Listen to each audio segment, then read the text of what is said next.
transformed into now grossly targeting individuals who are rightfully pushing back. We're going to hear from the CEO of X Strategies, Alex Bruesewitz, here in just a little bit.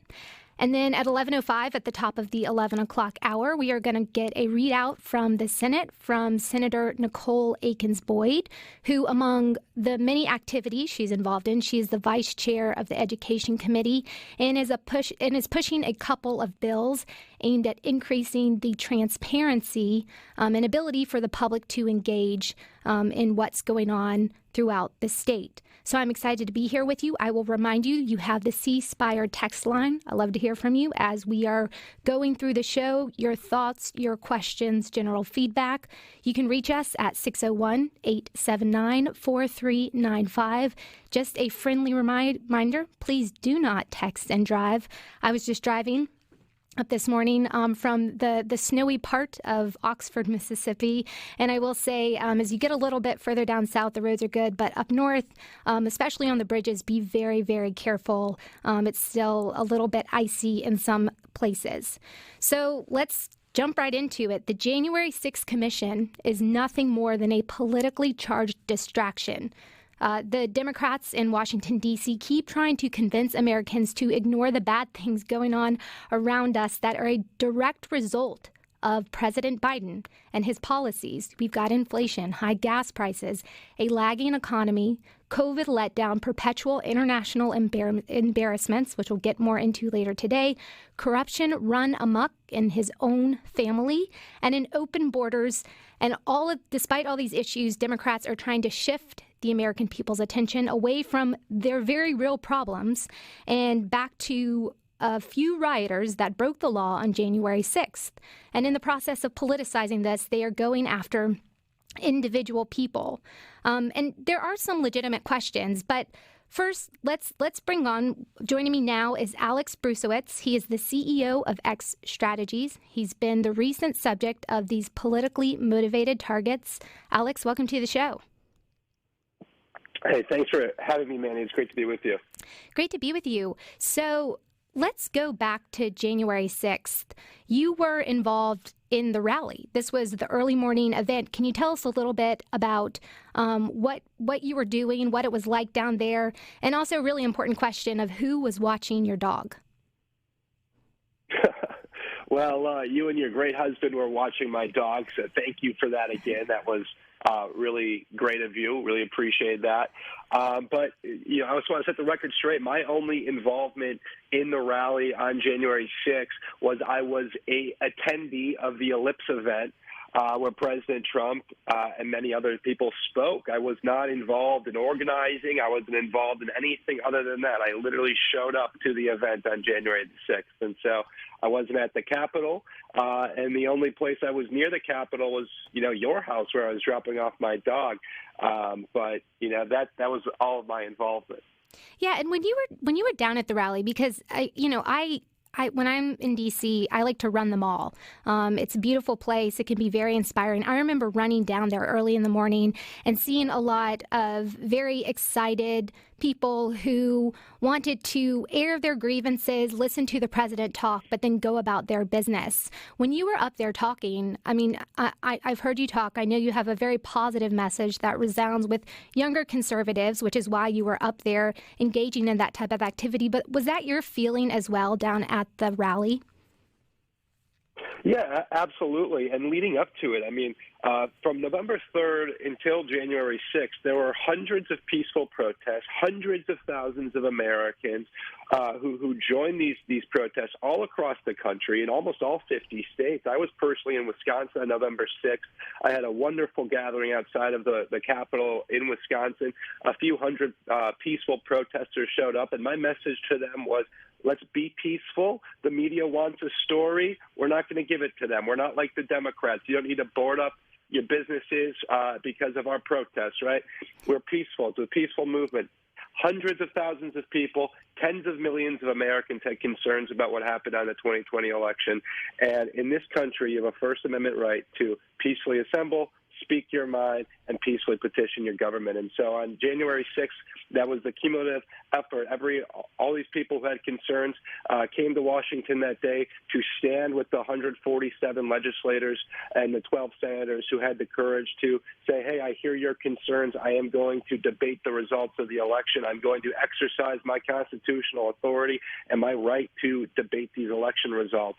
And then obviously something happened on January 6th, and we're going to hopefully find out the truth about who was involved and when. But, in America, you have the right to speak your mind and protest, but people weren't happy about it, I guess. Yeah, that's right. And speaking your mind and peacefully protesting is an inherent right. Rioting and trespassing into the Capitol and pushing back security barriers is not. And there's people who did break the law, and they will deal with the consequences of that. And I really don't think that there's much of a disagreement on that point.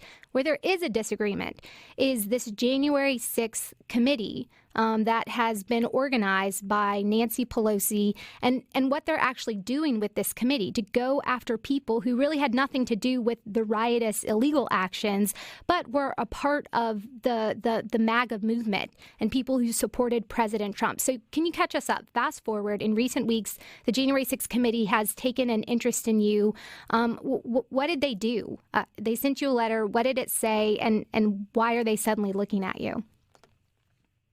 Yeah, absolutely. I want to touch on that. But I also want to touch real quickly on the idea that, people that did storm the Capitol, that did commit acts of violence, that did trespass in the Capitol, they should absolutely, have their day in court, and they should be held accountable if they did, in fact, commit a crime. But what we're dealing with here in Washington, D.C., what I call the J6 gulag, they're not even getting their day in court yet. And every American has a right to a speedy trial. And so I've been saying that, sure, some of these people who were detained and who were arrested, they might be going to jail, and they might deserve to go to jail. But in America, you deserve a right to a speedy trial, and a lot of these people have been locked up in this really disgusting prison, horrible prison for over a year. And so I think we have to raise awareness about that. President Trump was the criminal justice reform president. He believes in criminal justice rights for all Americans. I don't think the Democrats share those viewpoints, and that's pretty sad. But hopefully they get their day in court here pretty soon. So I pledged, actually, on January 5th, I pledged that I'm going to stand with some of those people who are being persecuted by this commission. I offered tens of thousands of dollars of my own money to support them. And then like clockwork, 5 days later, I get an email from the January 6th commission saying, Alex, we would like to talk to you. We think you have important information regarding what happened on January 6th. I don't. And they're only doing it because they want to financially punish me because I'm offering to stand with those who are being financially drained and persecuted. But I'm not going to be intimidated. I was talking about one gentleman in particular who was a key factor or a key person for the January 6th witch hunt. And this guy, he's got 10 kids. He lives in rural Illinois. He just actually had his 11th child. He doesn't make a whole lot of money, but they drained him of $50,000 of legal fees. And then they're like, okay, you can just go. You can go home now. Jeez. And I'm like, okay, that's so messed up. It's communist tactics. So I gave him $20,000 to his defense fund. And I'm not going to back down. And so we're going to continue to help people and raise awareness about what this communist commission is doing. Yeah, and I think it's so right. It's right to expose the difference between what are legitimate questions, and there could be legitimate answers, versus an illegitimate use of this committee and going after people and then doing what you said, just going after citizens. They don't have any real charges that will stick, but they will rack up legal fees that can not only harm them financially, but also cause all sorts of problems from a reputational perspective. And that's really what they're trying to do. They're trying to scare members of the America First MAGA movement from standing up and pushing back. They want to send this message that if you do, we're going to come after you. You may not end up in jail, but we're going to ruin your life and make it very difficult. All right, Alex, I've got you for the next segment. If our listeners could just stand by, we're going to get into this a little bit more here on SuperTalk in the Trustmark studio. I'm talking to Alex Bruesewitz with X Strategies on the January 6th Commission and how he's pushing back and the consequences he's feeling on the back end. Stay with us and stay tuned. And I'm here talking to Alex Bruesewitz, who's the CEO of X Strategies, and has earned the recent ire of the January 6th committee, and really highlighting how it has been turned into just an expedition to go after individuals that disagree politically speaking, instead of pursuing legitimate questions that still continue around security and other legitimate issues. But Alex, your letter you wrote back to the committee, you said, this select committee, I think you aptly put it, has run roughshod over the First Amendment rights of my fellow citizens and now is targeting me. Now, you said that you're defending, you're providing some money to help defend some people whose lives have been ruined by this committee. Are there other reasons that they would want to go after you beyond the fact that you're pushing back and trying to help people who either rightfully or wrongfully have been pulled into the legal ongoings of this situation? What are other reasons that, they may be interested in going after you? Yeah, I mean, I'm very vocal out. I speak out against these guys all the time. I meme them. I probably hurt their feelings. I tweeted a meme today of Liz Cheney and Adam Kinzinger crying and hugging each other. It's like a meme for the Cowboys fans from last night. I meme them. I hurt their feelings, and I also run and support candidates who are running against them. Adam Kinzinger, for example, I was on January 5th. I said, Adam, I'm coming to your district with a lot of money and a lot of friends. I'm going to send your Lincoln Project rear end back home. And I raised $1 million for his challenger, and then he quit the race, so that's one. We ran Stephanie Murphy out of her district. That's two. I call Benny Thompson a Mississippi man. I make it very clear that I think he's dumb and corrupt, and he doesn't understand the Constitution, and he probably didn't like that a whole lot. I call for Adam Schiff to be in jail for stealing $50 million of American taxpayers' money to fund his Russian collusion hoax, and then support his media hits on the two lesbian Rachel Maddow and Chris Hayes show on MSNBC. And so there's a lot of reasons that these people want to come after me, but I'm not going to be intimidated. I think this committee is a joke. It's unconstitutional the way that they're set up. It's a sham. It's illegal, and so I'm not going to legitimize it. If they subpoena me, we're going to have a different fight on our hands. But again, I won't back down to it because they're not constitutionally set up. They're constitutionally rogue, and I'm going to push back against it, and I hope others will as well. Yeah, and I think there's a lot of people who are interested not just in pushing back in this political fishing expedition, but also the fact that people who have been sitting in jail have been denied fundamental legal rights like the right to a speedy trial, and other fundamental issues. So I'm glad you're standing up. I'm glad you're fighting back. The other question I have, isn't there supposed to be a legislative purpose to the actions that this committee is taking? You would think, but that's not the point of this committee. This committee is nothing more than a Democrat super PAC that is designed to create this fake narrative about how January 6th was equivalent to Pearl Harbor and 9/11, but nobody thinks that. There was a focus group done by some soy boy leftist in Middle America. He went and talked to some voters, and they said, what do you think about January 6th? And a lot of these Middle America voters, they said, what do you mean? What is January 6th?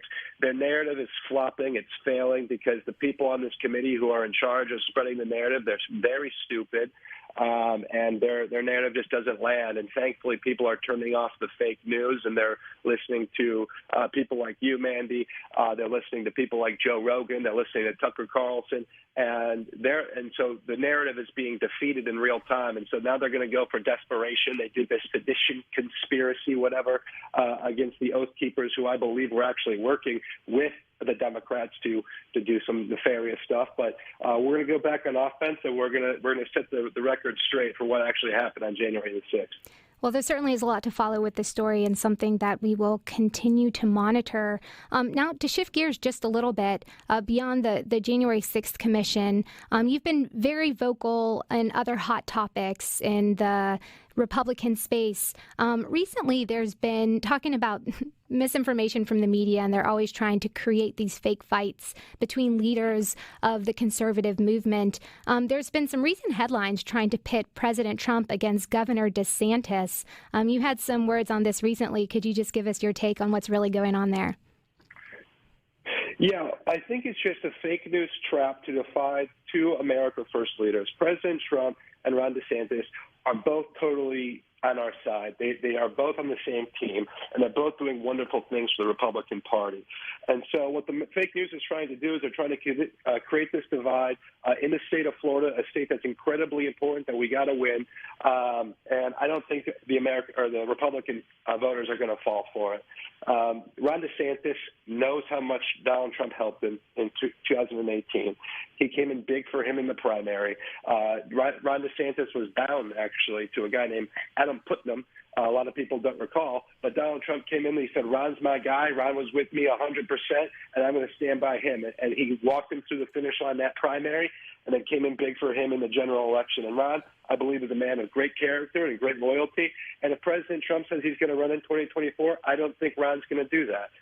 Because he knows that he's politically young, and there's something called 2028 that's right around the corner. It's really not that far away. And 2028, if Ron DeSantis continues on this path, he's not only going to inherit all of the MAGA base, but I think that President Trump's policies for the next 4 years, if he gets in 2024, he's going to win a lot more voters. And so Ron DeSantis, he's politically young, and it would be very foolish that for him to run in 2024. I'm a big fan of his. I moved to Florida because of him. And so I love both these guys. But President Trump is still a leader of our party nationally. Yeah, and I think a lot of people share your perspective on that. And the other thing that Governor DeSantis has to continue doing is leading the state of Florida, which he has done quite well and just earned a lot of respect because of his commitment to dealing with public issues such as COVID and education and crime, but not sacrificing personal liberties. And the reality of the entire Republican movement, and I'd appreciate your take on this too, is that we have a lot of great leaders and a lot of different governors around the state. And so there's much more of a diversity in terms of leadership potential, not just Governor DeSantis and President Trump, but there's a lot of others out there. What do you think in terms of the variety of leadership that we have and what the future of the Republican Party looks like from that perspective? Yeah, I think that there's a lot to be excited about when you're a Republican. When you look at the Democrats, who are they? They have no depth. They have no base. People are all old and they're decrepit and they're dumb. You know, we have a lot of young, firebrand America First leaders who are just waiting in the wings for their turn.